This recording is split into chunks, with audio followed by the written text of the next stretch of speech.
and Norman Normal is having breakfast, a nice cup of tea and a boiled egg. Suddenly, there was a knock on the door. It was Mr. Shitsack from the Conservative and Unionist Party, and he very much would like Norman to vote for him in the upcoming elections. Norman isn't sure.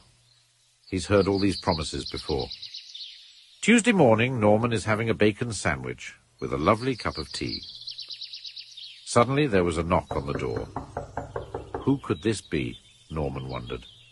It was Smear Stomer from the Labour Party. He said, everything was the Conservatives' fault, and the Labour Party would do everything differently. Even though all the policies sounded exactly the same, Norman isn't sure. He's heard all these promises before. It's Wednesday morning, a beautiful sunny day.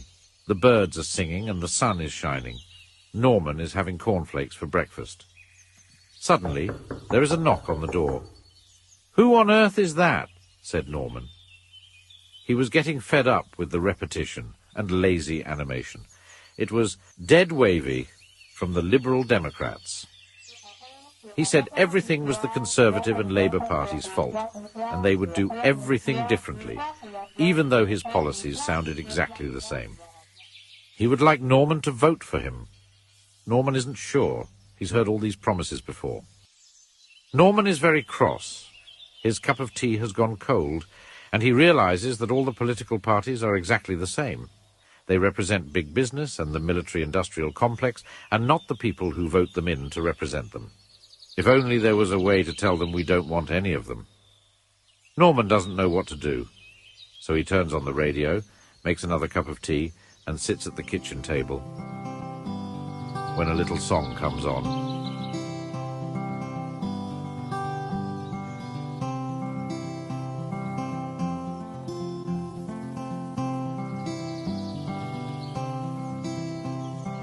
If you are feeling dispossessed,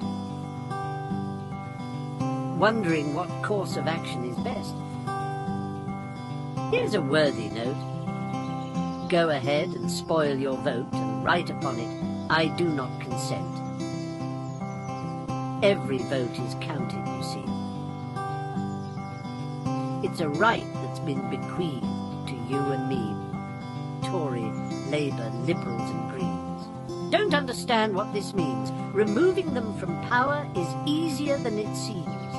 The majority of people do not vote. Tacit agreement from the most. If they exercised their right, there's no need to stand and fight. We can remove the parasites from the host.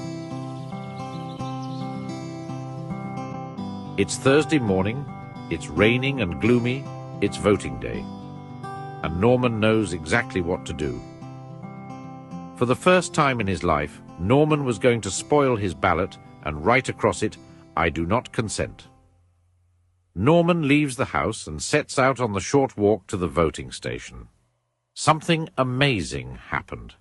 Hundreds of people were doing the same thing, leaving the house to show the political class that we no longer have faith in them and spoil their ballot. People who had stopped voting years ago turned up to write, I do not consent, on their ballot. Mr. Normal wrote, I do not consent. Mr. Farmer wrote, I do not consent. Mr. Inner City Violence wrote, I do not consent.